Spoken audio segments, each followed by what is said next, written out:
Seja muito bem-vindo a mais um vídeo do canal Física Remota. Hoje a gente vai dar continuidade aos conteúdos relacionados à termologia.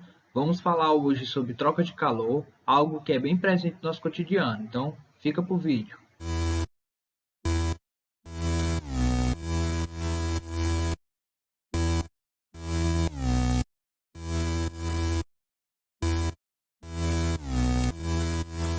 As trocas de calor, elas fazem parte do nosso cotidiano, seja um café esfriando, uma água fervendo, o contato entre as pessoas ou um picolé derretendo. Todos esses exemplos são exemplos de troca de calor que a gente visualiza no cotidiano e às vezes nem sabe que isso é uma troca de calor. No Sistema Internacional de Unidades, a unidade que a gente usa para medir calor é o Joule. Historicamente, a gente também pode usar o caloria, que é o cal. Por definição, a gente tem que a quantidade de calor de 1 caloria, ela vai elevar a temperatura de 1 grama de água em 1 grau Celsius. A gente tem a equivalência de 1 caloria é igual a 4,186 joule, mas não confunda essa caloria com aquela caloria que os nutricionistas e os médicos usam. Aquela caloria é o quilocal, que é equivalente a 1000 calorias dessa que a gente vai trabalhar aqui na física. Fenômenos que a gente observa no nosso cotidiano com mais facilidade que envolvem troca de calor é quando acontece a variação de temperatura. Então, por exemplo, quando a gente fornece energia térmica, a gente está aquecendo um corpo. Então, por exemplo, uma água levada ao fogo, ela está sendo aquecida. Quando a gente pega uma água e leva ela para o congelador, a gente está resfriando essa água. Então, a gente está retirando energia térmica dessa substância. Vamos analisar algumas situações do nosso cotidiano para saber do que é que depende essa variação de temperatura. Então a gente tem aqui duas panelas, uma de ferro, uma de vidro. As duas foram colocadas em bocas de um fogão e essas bocas são idênticas. Aí eu te pergunto, depois de um certo tempo, será que a temperatura entre as duas vai ser diferente? Então, aqui nessa primeira situação, como a panela de ferro, o ferro é o melhor condutor de calor, então depois de um certo tempo, essa daqui ela vai apresentar uma maior temperatura por conta dessa condução do ferro. Nessa segunda situação, a gente tem duas panelas, essas duas panelas elas são idênticas, então essa é de ferro e essa também é de ferro, com a mesma quantidade de água, só que elas são colocadas em bocas diferentes. Então essa boca aqui, ó, ela tem uma intensidade maior do que essa. Depois de um certo tempo, o que vocês acham que vai ser a temperatura em relação a essas duas?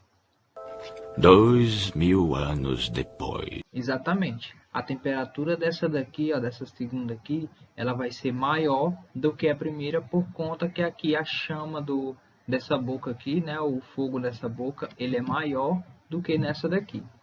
Terceira situação.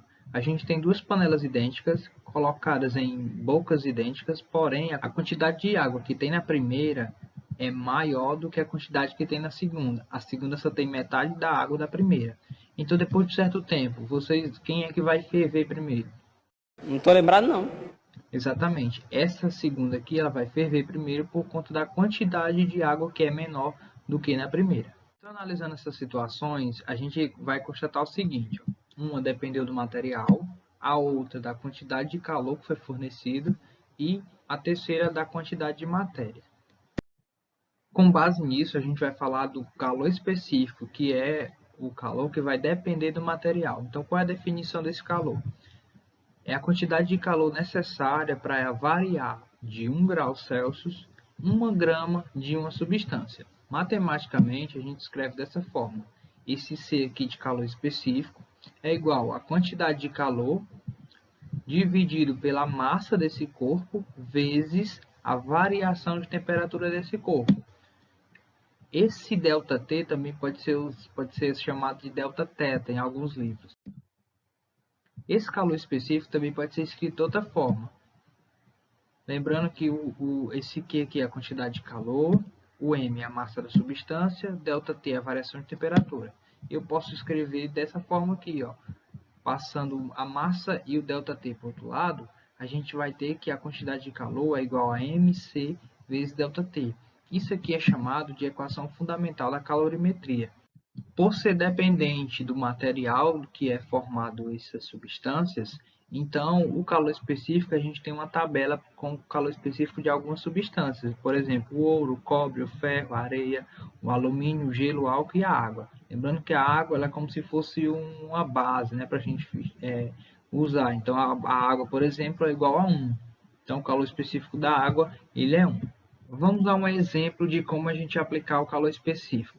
Então, a gente tem aqui um corpo que ele está recebendo um calor de 0,5 calorias. A variação de temperatura desse corpo está indo de 26 para 27, então é igual a 1. E a massa desse corpo é 1 grama. Então, a gente sabe que o calor específico ele é calculado pela quantidade de calor dividido pela massa vezes a variação de temperatura. Então, substitui aqui a quantidade de calor 0,5, a massa é 1 grama e a variação de temperatura é 1 grau Celsius. Fazendo isso aqui, a gente vai encontrar que o calor específico, nesse exemplo aqui, é 0,5 calorias por grama grau Celsius. O que a gente pode constatar com isso? Que para variar a temperatura de 1 grama do material que compõe esse corpo em 1 grau Celsius, a gente precisaria fornecer a ele 0,5 calorias. Enquanto o calor específico ele depende do material, a capacidade térmica ela simplesmente está relacionada com o corpo. Então, por definição, a capacidade térmica é a quantidade de calor necessária para elevar ou diminuir a temperatura de um corpo de 1 grau Celsius. Matematicamente, a gente escreve a capacidade térmica como a quantidade de calor dividido pela variação de temperatura. Se a gente relacionar a capacidade térmica com o calor específico, a gente vai ter que a gente pode escrever essa fórmula aqui de outra maneira. Então, a gente pode substituir tudo que tem aqui nessa equação de capacidade térmica e a gente vai ter a relação entre capacidade térmica e calor específico, onde a capacidade térmica é igual a massa vezes o calor específico da substância. Uma aplicação de capacidade térmica. Então, a gente tem aqui um corpo recebendo a quantidade de calor de 40 calorias. A variação de temperatura desse corpo está indo de 26 para 46, então a gente tem 20 graus, né, a variação. Como é que calcula a capacidade térmica? Pega a quantidade de calor e divide pela variação de temperatura. Então, a gente tem 40 calorias dividido por 20 graus Celsius. A gente vai ter que a capacidade térmica desse corpo é de 2 calorias por grau Celsius. Então, a gente conclui que, para variar a temperatura desse corpo em 1 grau Celsius, a gente precisa fornecer a ele 2 calorias. Agora a gente vai falar sobre troca de calor, mas envolvendo agora um calorímetro. A gente já viu em aulas passadas que um corpo de maior temperatura, ele tem um fluxo de calor em direção a um corpo de menor temperatura. Depois de um certo tempo, esses dois corpos eles estarão em equilíbrio térmico, então eles estarão com a mesma temperatura. Observem que esse corpo de maior temperatura ele está perdendo calor, ele está passando calor para outro corpo, então ele está perdendo calor, enquanto esse de menor temperatura ele está recebendo calor. Então esse corpo aqui que está perdendo calor, ele vai ficar com quantidade de calor negativa, enquanto esse que está recebendo vai ficar com a quantidade de calor positiva. Então a gente vai ter duas coisas. A gente vai ter que a energia térmica recebida pelo corpo é positiva e a energia térmica cedida pelo corpo ela vai ser negativa. Isso vai obedecer ao princípio de conservação. Esse princípio de conservação ele vai dizer que a quantidade de calor que vai ser cedida mais a quantidade de calor que vai ser recebida ela é igual a zero. Então significa que elas são iguais. Então, o que seria um calorímetro? Um calorímetro, como vocês estão vendo no exemplo aí, é como se fosse uma garrafa, né?